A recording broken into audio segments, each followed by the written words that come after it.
I am Professor Robert Farley of the Patterson School of Diplomacy and International Commerce at the University of Kentucky. With me today is Professor Sean Kay of Ohio Wesleyan University, and also a number of other affiliations, Mershon Center at Ohio State, and a couple of others beyond that. Dr. Kay is a specialist, or has become a specialist, sort of a general specialist in European affairs. His previous work is on NATO, which sort of prepares you well to be a specialist in European affairs, but you also have a book out on Ireland. What's the name of that book? It's called Celtic Revival, The Rise, Fall, and Renewal of Global Ireland, and it sort of traces the collapse of the Irish economy as a starting point, and then talks about what sort of happened since then and broader lessons for globalization, and took me into a lot of work on the Eurozone crisis and that kind of thing. Mm-hmm. Right. And a little bit later, obviously, what we're going to talk about right now is the Greek election, so the wider ranging effects of the Greek election. But I think a little bit later we can certainly talk about Ireland and about what it means to be at the other side, the other end of the European Union's periphery. So the immediate thing that happened yesterday, we're recording this on Monday, is that the Greek election happened, and depending on who you are, the good guys won, or the people who are going to kick the can down the road won, and the radicals did not win. But I mean, in general, the sort of people who favor the continuation of the Eurozone project seem to be happy with what's happened. Is that correct? Sean, you there? Yeah. Yes. So I mean, what is? Right. I think the vote out of Greece in the broader scope of things is seen as quite good news. You could hear a collective sigh of relief, sort of spreading across Europe as the final tallies were confirmed by the Interior Ministry there. I was watching it myself on Greek TV live, but it all sounded fairly Greek to me. I didn't understand a word of it, but I could see the numbers, and it looked appealing if you are in favor of stability, and that certainly reassures markets and so forth. But another interesting story is that all the parties that were running were in favor of some kind of renegotiated settlement out of the debt deal that they have with the European Union. But the parties that won, sort of center right, are in a position to form a government, and they basically support the status quo with some sort of adjustments that they hope to be able to get, maybe some extensions of when things might be due. They have an immediate crisis, by the way, that all the sources I've talked to on the ground there have been indicating that the Greeks are about to run out of cash in their government coffers on the 1st of July or shortly thereafter, and they were getting to a point where they're not going to be able to pay off contracts and things like that. And that could have led to a very immediate, serious crisis in the country. And so they stayed that off. They bought some time, like Ireland did with their vote a couple weeks ago. It keeps them at the table, it keeps them in play, but it really kicks the ball into the broader court of Germany at the end of the day, and they're going to have to make some fundamental decisions on the future of the Eurozone in the coming half year or so, I would think. But as it stands, it certainly buys some time and sends a message of stability. There's no question, had the Syriza party won or been in a position to try to form a government, this would have sent some significantly worrisome signals to international markets, and probably kicked off a much more accelerated bank run out of Greece, and led to some significant concerns about future stability there. But the bottom line is, for the Greek people, they're going to be suffering from this no matter what for a very long time. It was really a question of, do you bring on a much harsher kind of shock therapy now by withdrawal from the Eurozone and default, and hope to revive after a few years, or do you stick with the game plan and hope that there's a broader Eurozone restructuring that maybe catches up Greece in the mix in the year to come? Now, what's your sense of how, I paid some attention to this, what's your sense of how the election played out in terms of sort of the electoral narrative? Because I remember sort of right after the previous election, there was a lot of concern that what is it, the Syriza party? Yeah, Syriza, yeah. Far left party, but right, was going to win. I mean, and they're far left, but I mean, their position was still that we can remain within the euro. Yeah. We just need to be sort of more reticent, and that Germany will pony up a better deal because this really matters to the Germans, right? We haven't pushed the Germans hard enough. That's accurate. I mean, that's my understanding. It's sort of there. Yes. I mean, how did New Democracy win? How did the party that won? Well, they successfully framed it as a choice between the euro and the drachma, in effect, and they basically said, look, a vote against their party or against the status quo, in effect, was a vote for leaving the eurozone, and so and I think that obviously the majority of those who voted that way accepted that argument, and it's not like they embraced or are enthusiastic about the situation that Greece is in. They're clearly not, with good reason. But at the end of the day, the people to the left, and most politics are kind of to the left in Greece as it is, although the extremes have been increasingly polarized on the right and the left. But their argument was that they had a lot of leverage, and that if they really came in and could tell the Germans, look, we have leverage, we can do these things. But in reality, the fact is, Greece, Ireland, Portugal, these are countries that were important about a year ago, actually, I think, because their real purpose in the broader scope of European trends was to serve as a firewall against contagion, to make sure this didn't spread to Spain and Italy. And that premise behind that is kind of gone, actually. And so the idea that the Greeks or the Irish or anyone else have unique leverage, I mean, there clearly would be exposure. There clearly would be a lot of chaos if they came out of the eurozone, but they don't have the leverage that they once did. And I think that the average person kind of in the middle kind of made that assessment. And I do think that happened, by the way, in the Irish referendum too, that their best hope would be to stay at the table and hope for a better outcome down the road, as opposed to really going with the winds and seeing what would happen with what would amount to a default. Right. So I mean, to put it in sort of different terms, a year ago, Greece was sort of the center of gravity for the future of the euro, but at this point, that has shifted to Spain and Italy. Absolutely, and that's really more internal. That's significant, and that's why markets today are adjusting to that new reality. I mean, it's I've sort of become a political economist. I've learned all kinds of new words, from NATO command structure to credit default swaps and things like that instead in the process. But what is clear to me as a generalist on this kind of thing, that the markets are adjusting to the new reality that the real problem now is in Spain. And so Greece is kind of held at bay. They bought some time. There's not going to be an immediate crisis involving Greece. This will, the Greek thing may spread out now, but it may spread out instead of, over the next week or two. It may spread out over the next several months to a year or so, whereas the bond rates in Spain are getting into danger zone of 7 towards 8% on 10-year bonds, and that means the price of borrowing on the open market's getting pretty close to unsustainable. That is about the level where Ireland and Greece needed their bailouts, and Italy was there last fall. They came back down, but the basic structural problems in Spain and Italy are more or less still there, and at the end of the day, these are countries that are literally too big to fail, and so the problem is, what the problem for countries like Greece and the other peripheral economies now is that if they really do get to a point where they have to do major bailouts, not just like the recent one in Spain, but major bailouts to keep the government solvent. Then at some point they have to make a choice. Can they really afford to keep the bailouts going into Greece, Portugal, and Ireland, or do they have to do something dramatic to kind of backstop and leverage up Spain and Italy?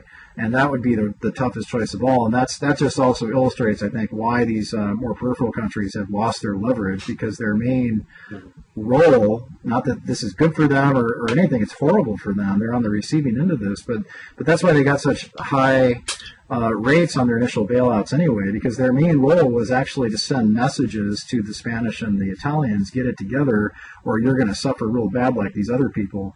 And so, this is a tragedy. I mean, these bailouts are essential to keeping the economies afloat. I mean, police are paid, pensions are paid. Any government thing right now that's being paid out of Greece or Ireland or Portugal is being paid mainly by bailout money. And absent that, it'd be a total collapse. But But the problem, I mean, that's good for these countries for the time being, but the real purpose of these things was to build a firewall against further spread. And over the last 8 months, we have been seeing it spread, and that's what's got people rattled at the end of the day, that the problems are much deeper and that they're really within the core of the Eurozone itself, not so much the peripheral countries anymore. And that's really unfortunate for these peripheral economies, because the people that did not cause the problem in those countries are in fact being made to suffer significantly.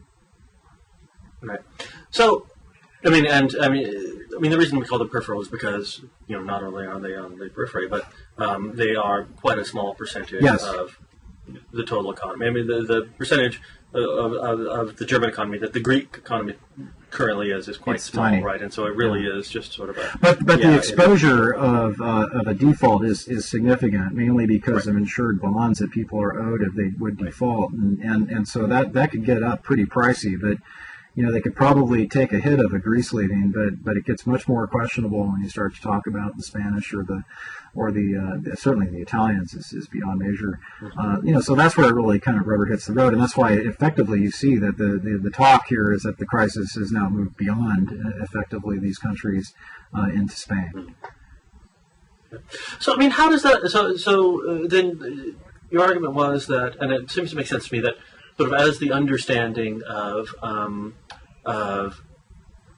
sort of dawns upon Greece, that there may be limits upon the willingness of the rest of the Eurozone countries to bail them out simply because they have become no longer, so that their issue is no longer the most important issue that's going on right now, the center of gravity issue. Yeah, and I think that happened also in the Irish referendum that they had a couple of weeks ago, because basically I think what you see is a resignation, actually, that they know they're going to need probably more bailouts. They're going to need access to these bailout funds, and they know that the idea of just leaving would be catastrophic to their future as it is right now, much worse than anything that they've seen so far.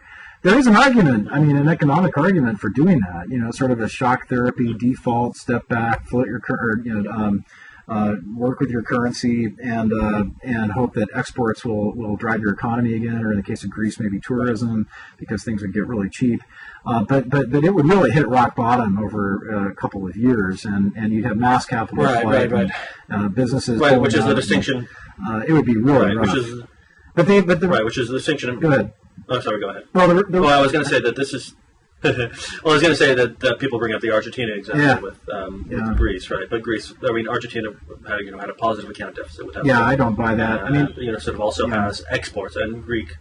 And the other problem is that, and maybe this isn't such a big deal anymore as the crisis has moved on from Greece, but to the extent that a Greek withdrawal would ruin it all for the rest of Europe. They need good relations with the rest of Europe in order to have a plausible chance of reconstructing their economy. That's right, and so they're politically tied to right. The one thing that will motivate the lenders here, which is Germany in particular, but there are others, but will motivate them, is that if they ever do want to get paid back, then they're going to need economic growth in these countries, right?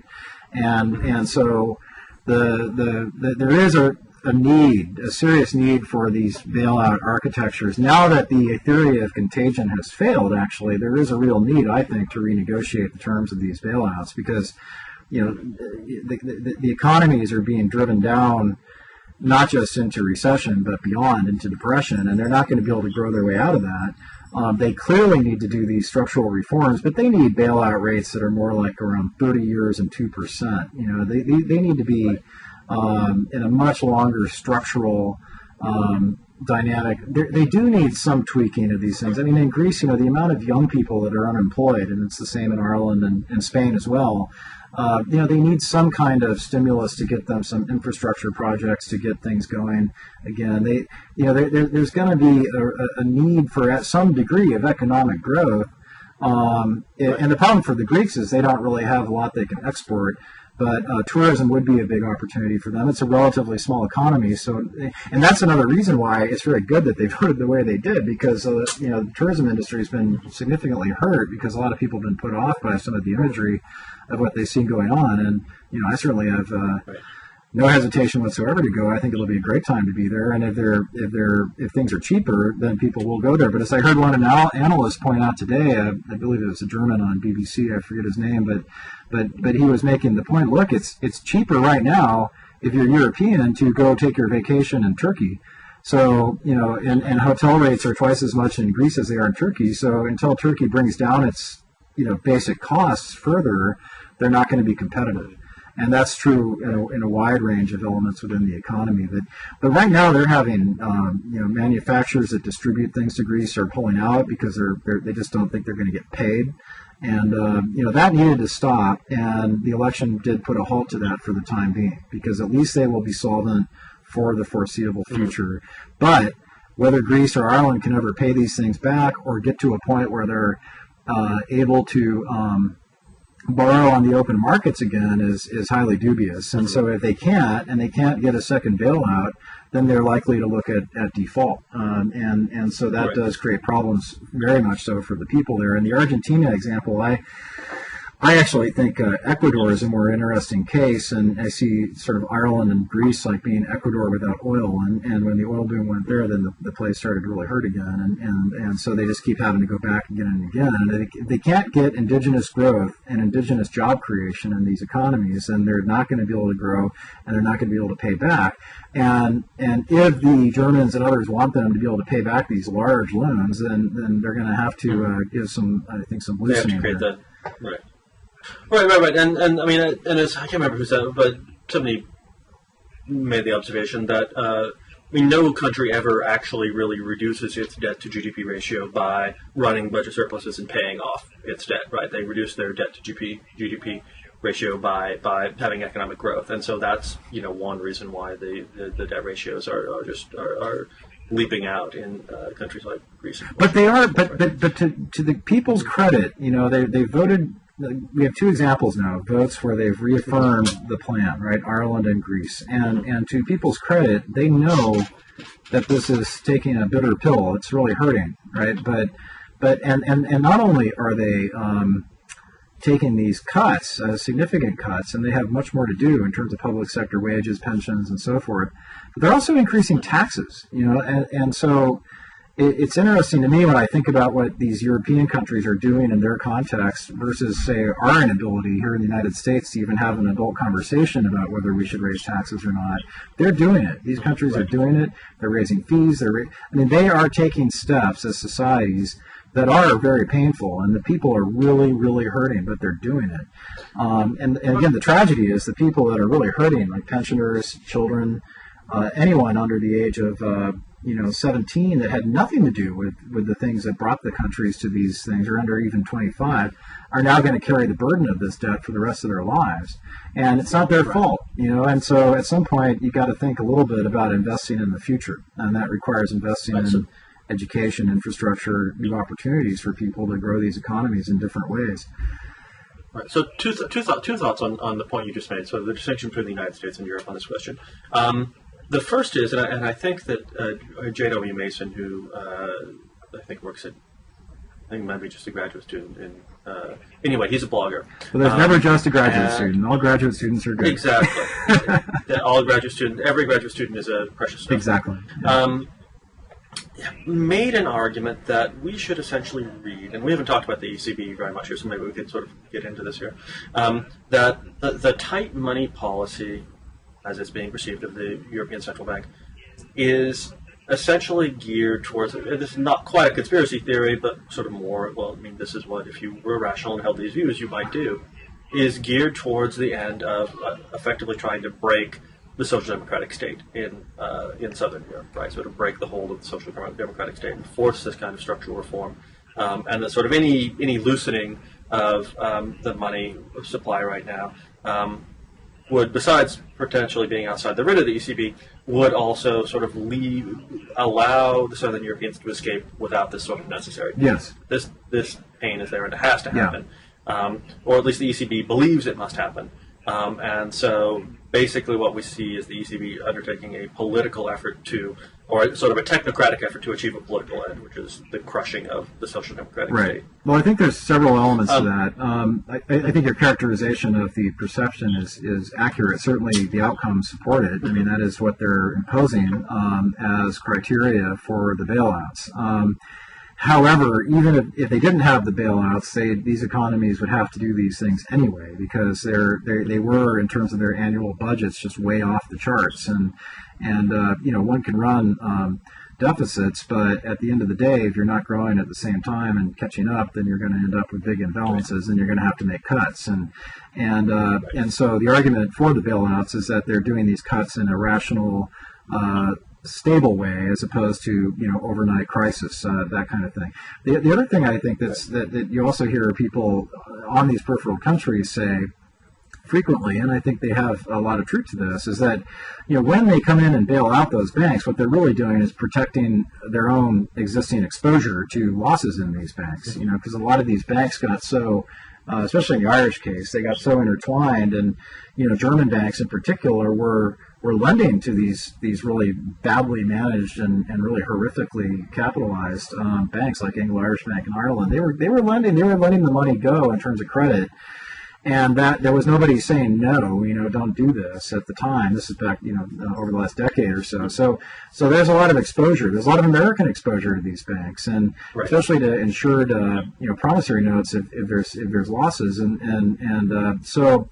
At the end of the day, there's a lot of sort of using the bailout to cover potential losses to one's own banking system in particular, and so a lot of the Italian debt is guaranteed by French banks, for example, and that creates again a significant exposure there. If the Italians were to get closer to default and couldn't manage this on their own, then that would ripple over into France, right? So that's the whole domino kind of thing that they say they're trying to hedge against. But critics of that on the receiving end say what really is going on here is they're driving through this austerity agenda, imposing it on these people, largely as a way to justify shoring up their own bank exposure as the Eurozone kind of integrated. But one other point that I would add to that is that at the end of the day, it'll have to come back to me. I forget exactly where I wanted to go with that. It's complicated. That much is certain. Right. I guess the other way I was going to take this was that there has been a very interesting. I don't know if you read the blog, Duck of Monroe. Oh, hey, Robert. Actually, I remembered my point. If I can make it really quick. I'm okay, sorry. Go ahead. So the issue also, though, is to be fair also to the Germans and others. I mean, if you're asking German workers who work well into their life and who have been productive and who have protected their assets and who have maintained steady growth over time, as opposed to going for the quick buck and these rapid growth, like you saw in Celtic Tiger, Ireland after 2001 in particular, they're democracies too, and they have to go back to their voters and explain why is it that you're bailing out pensions for people in Greece or somewhere else that retired almost at full benefits at age 50. And so it's not an unreasonable position for somebody in Germany to get frustrated with that, especially if they felt that the previous governments in Greece in particular were not being transparent and straightforward about their relative deficits. And although there also has to be some comeback on that, which is that I taught my first European politics course back in 2001. I used the Desmond Dinan book and so forth, and to my recollection in 2001, even for someone who was not particularly EU specialist back then, was that everyone knew that the Greeks were cooking the books, right? That it was common knowledge that, and so sort of this argument, the Greeks were cooking the books, and so. That's fair. Yes, and we knew that, and we let them in anyway, right? Exactly. Our political leadership is as culpable. For I think that's a very fair point, and also as I think it's Paul Krugman today points out yesterday in his piece in the New York Times that the stereotypical image of Greeks. I mean, they are hard workers and they are doing the best they can to just make ends meet, and they want the best future for their children just like anybody else, but. The point I'm really getting at is that they did have pretty generous benefits put in there, and you could on a public pension in a lot of these societies. Ireland was even worse in the sense that they had the European social net benefits with an American-style tax approach, and so they were basically cutting taxes and increasing benefits at the same time, which is exactly the wrong direction they needed to be going in. And they tried to have both the American approach and the Euro approach, whereas the Greeks were almost completely Euro approach to the other end. But to be fair, my point is, although there were enforcement issues, right? There were enforcement issues. Well, of course, especially with regards to their percentage of budget deficit relative to their economy. But that said, I mean, they did have pretty generous, retirement in particular packages that you could get. And so my point is just that the average German who now has to subsidize that has a reasonable point to make if they're feeling a little frustrated. And so that's why I think this is my point is here, that's why that's not an unpopular sentiment among the German public. And clearly Angela Merkel and others have to be at least cognizant of that as they make big decisions. And I don't think they've gotten to the big decisions yet that need to be made with regard to Europe and the Eurozone. But hopefully down the road they'll get there. Right. Now, back to this issue about sort of the United States and the comparison between the United States and how the United States is refraining from making difficult choices. And this is why I brought up this series of posts at Duck Minerva, where there's been a lot of conversation about, the reason the United States can't make these choices, well, I mean, there are some good reasons why, our political system is also dysfunctional in its own way. But at the same time, we can interpret this as simply our our debt to GDP ratio has skyrocketed over the last few years, but we're now borrowing at what is essentially a profit, right? I mean I can't remember exactly where we were. There was a small interruption. About the American comparisons, or right, the American comparison that the United States is effectively not having to make any hard choices at this point because position of dollars as a reserve currency and our ability to borrow at extremely low interest rates and our ability to effectively print ourselves out of debt means that we don't have to make any hard choices right now, and we can continue to enjoy the luxury of a dysfunctional political system for the foreseeable future. Yeah, and probably as I mean, this is where I would defer to economists, but it seems to me that as the Eurozone gets weaker and the dollar gets stronger, that's going to lead to more capital in the American system. On the other hand, it'll make it harder for export-oriented people here in this country, and if European businesses start to pull back, there's a lot of people employed in this country. I think the bigger concern that people have, as I read it, is in American banks themselves that are exposed to European banks and how well cushioned they would be. But the good news is you hear experts far more than me comment on this is that unlike Lehman Brothers, this is a slow motion train wreck. So people have been making adjustments. I think the Germans were prepared to put to let a lot of money out into the markets today, had Syriza won in Greece, for example. And already we've seen good evidence that there was about 700 million euros, I think, leaving out of Greece in terms of deposits out of banks before the election and the weeks leading up to it. And now it's back to normal again, basically. And that's a good indicator of the kind of, stability impact that the election here had. But yeah, I mean, the American financial situation, it's actually, I think it's a little harder to know how the Eurozone situation would affect the United States. I think a much bigger problem for us is that we just can't seem ourselves. Let me frame this a little differently. It seems like the major, if you're looking at these things as an economist would, there are solutions to all these problems. You could do A, B, C, or D, choose whatever you want and go for it.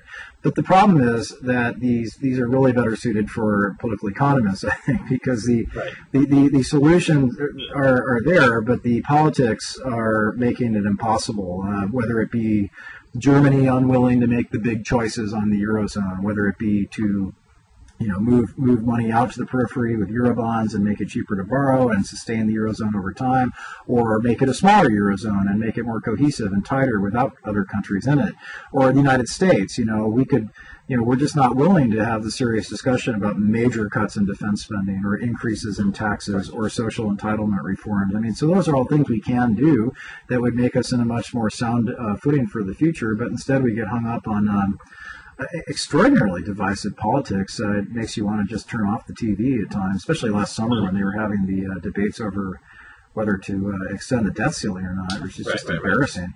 I mean, I remember being in Europe 2 summers ago and watching the BP oil spill just kind of going out into the ocean there and thinking, they were watching a show there in the house I was in, and they were it was the show America's Got Talent, and I kept thinking, yeah, America's Got Talent, but we can't put out an oil spill. We can't raise a debt ceiling. I mean, it's just reached a point where the lack of the inability to govern is what's sending the markets like stability and predictability, and right now we're not giving them either. And that was part of the micro problem in Greece, because they couldn't come up with a government, right, that would actually decide which direction to go, and now they have, so that at least solves that situation a little bit there. Right. I mean, and this is not exactly what happened in Greece, but it's close to what happened in Italy. There is no one can force the United States to install a technocratic government. It's designed to right. It is simply an impossible task with regards to the United States. And so there's no way to achieve that. Well, except the one big difference, of course, as you mentioned, is that we do have the Federal Reserve, right? So that can serve that role as need be, which of course the Eurozone collectively doesn't have. And so that's, if California goes belly up and defaults, at least there's a mechanism in which we can do it by printing money. So that is a difference in that regard. Okay. All right, Foreign Entanglements viewers, there apparently is a blue whale, and so I actually have to drag myself away from this. You want to say hi to all the nice people? Say hi. Hi. You see Daddy up there? Up there on the screen, you see Daddy? Yeah. Yeah, you see yourself? All right. I can get my daughter on, and they can sort these things out probably better than we can. Well, listen, I'm just going to say that there's no way your daughter is as cute as my daughter. So, what can I say? I think we have to cut it off here because I sort of literally am being dragged away. Okay. But this has been a good conversation. I think we should have another one. We can talk NATO or something down the road. That'd be great. Yeah, exactly. Future of NATO would be outstanding, or talk about Libya and NATO. Yeah, well, I'm off to Greece tomorrow, and then I'll be in Brussels, so maybe when I get back I can give you an update. Right, some sort of field report from Greece. That would be outstanding. Okay. Well, thank you so much, Sean, and thanks, thank you for watching, Foreign Entanglements viewers. This has been a lot of fun. All right, cheers. Glad to do it. All right, thank you.